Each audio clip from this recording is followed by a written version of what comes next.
Hello दोस्तों, आपका स्वागत है अपने प्यारे से चैनल स्टडीज ड्यूटिया मोडोमियो में। हम पढ़ रहे थे बीकानेर रियासत के किसान आंदोलन और उनमें से हम जागीरी क्षेत्र वाले जो ठिकाने थे उनके किसान आंदोलन देख रहे थे। तो दो हम देख चुके थे। आज जो तीसरा है जो वो ठिकाना है उदासर ठिकाना, जो कि वर्तमान में बीकानेर जिले में पड़ता है।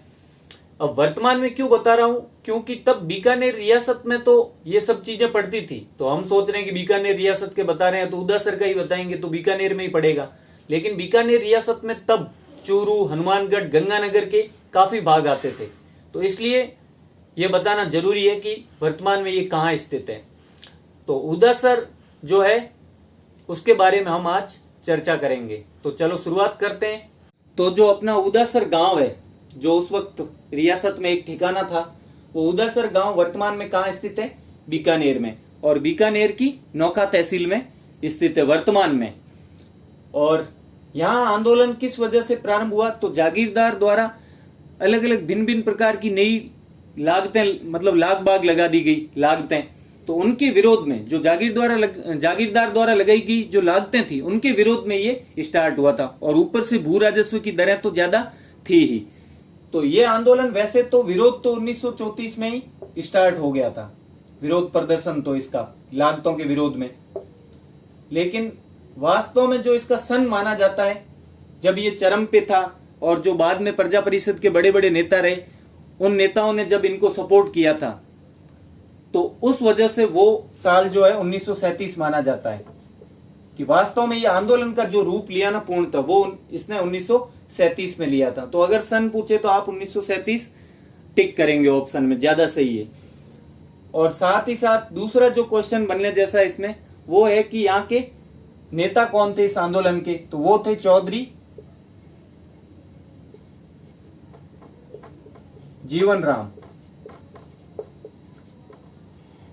अब अपने मारवाड़ी या राजस्थानी में तो ऐसा बोलते हैं ना जीवन, तो चौधरी जीवन राम या चौधरी जीवन राम। और कई जगह जो उस वक्त के जो नेता रहे थे अपने प्रजा परिषद वगैरह के, उन्होंने बाद में जो लेख वगैरह लिखे या जो बुक्स लिखी,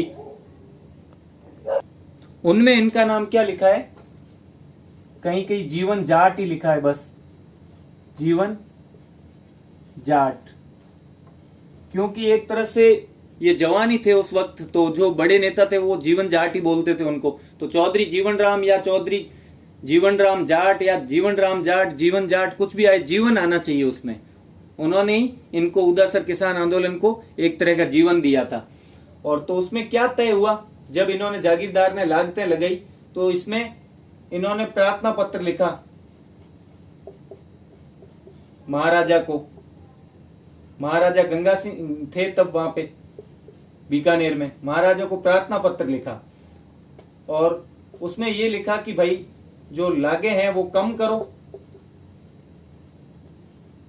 अन्यथा कि भाई हम लगान नहीं देंगे। लगान नहीं दिया जाना प्रस्तावित किया, लगान नहीं देंगे। ये चीज इन्होंने प्रार्थना पत्र में लिखी कि या तो हमारी जो मांगे हैं वो मान के जो नई नई लागतें लगाई है इनको कम कर दो और कुछ को हटा दो, वरना हम क्या करेंगे, लगान नहीं देंगे। लेकिन महाराजा ने क्या किया, लगान नहीं देने को गैर जमानती अपराधी घोषित कर दिया। तो जो महाराजा थे इन्होंने लगान नहीं देने को गैर जमानती अपराध घोषित कर दिया।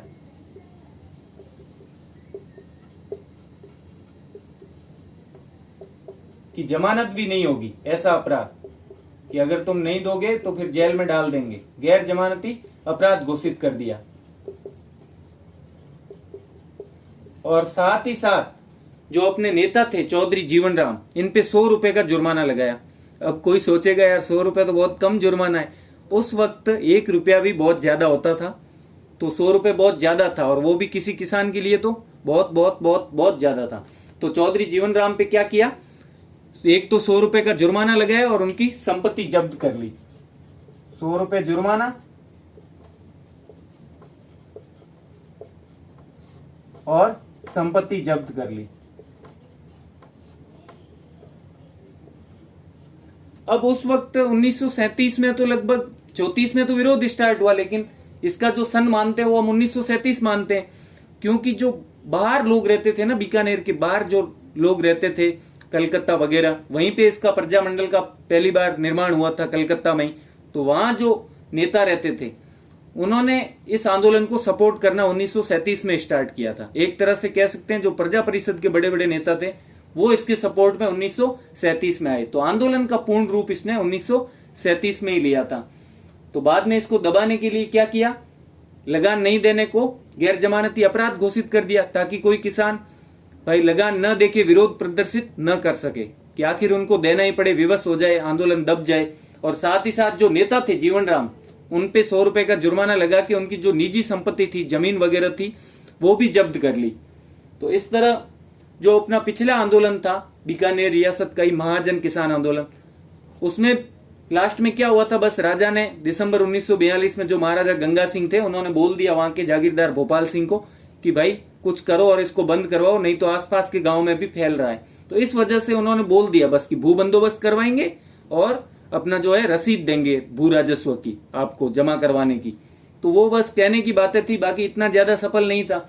उसी प्रकार ये भी कोई बड़ा आंदोलन नहीं था, बस इक्का दुक्का इसमें बातें हुई थी। जो क्वेश्चंस इसमें सीधे सीधे बन सकते हैं, पहला कि उदयसर किसान आंदोलन कौन सी रियासत से संबंधित है, तो बीकानेर रियासत।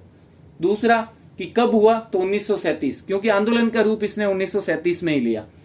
और जो प्रजा परिषद के नेता थे वो भी इसके सपोर्ट में 1937 में आए, बाहर से आके बीकानेर में आने लगे, सपोर्ट करने लगे। और बाद में तो इसके थोड़ा बाद में तो अपने बीकानेर में ही एक तरह से प्रजामंडल वगैरह का निर्माण हो गया था बीकानेर के अंदर ही, लेकिन वो इसके थोड़ा बाद हुआ। तो उसके साथ ही कि भाई कौन यहाँ के नेता थे, तो चौधरी जीवन राम। वर्तमान में कहाँ स्थित है उदयसर, तो बीकानेर जिले में नौका तहसील में। और महाराजा ने क्या स्टेप लिया था, वैसे तो ऐसी चीजें पूछते नहीं अगर, लेकिन इसका मेंस में आरएस वगैरह जैसे एग्जाम में अगर क्वेश्चन आ जाए थोड़ा सा कि 5 नंबर वाले में या 2 नंबर वाले में, तो अपने को लिखना पड़ेगा कि भाई महाराजा ने लगान नहीं देने को गैर जमानती अपराध क्यों घोषित किया, क्योंकि इन्होंने प्रार्थना पत्र लिखा था गंगा सिंह को कि हमारा जो लागे हैं उनको कम कर दो, अन्यथा हम लगान नहीं देंगे। तो इतनी सी ही चीजें हैं अपने इस प्यारे से छोटे से उदयसर किसान आंदोलन में। तो अगर आपको मेरा वीडियो अच्छा लगा हो तो इसको लाइक करें, और साथ ही साथ अगर आपने स्टडीज ड्यूटी या मोडो मियो को सब्सक्राइब नहीं किया है तो इसको सब्सक्राइब जरूर करें, और अपने दोस्तों से ज़्यादा शेयर करें। Thank you so much. पढ़ते रहें स्टडीज ड्यूटी।